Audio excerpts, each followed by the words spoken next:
Okay, so I'm reposting some videos because the action camera that I used, this one in particular, April of 2019, the audio was not good, and apparently I've got to have a microphone hooked up to it. And as I've stated before, I don't do many videos per se. I usually do photo clips with a voiceover. So anyway, I'm going to delete the original video that I posted simply because the audio is not audible.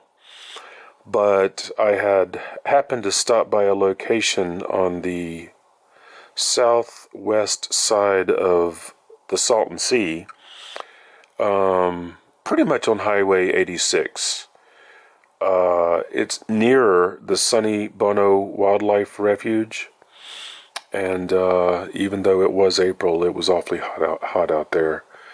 But I just, have been keeping track over the course of 6 years of the water reduction surrounding the Salton Sea.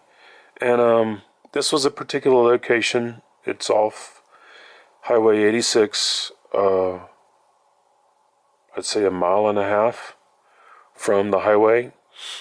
And I just wanted to see the water reduction and try out my action camera. And there you go. I'm just going to have to do some voiceovers. All right. Thanks for watching. Hope you enjoyed the view. Bye.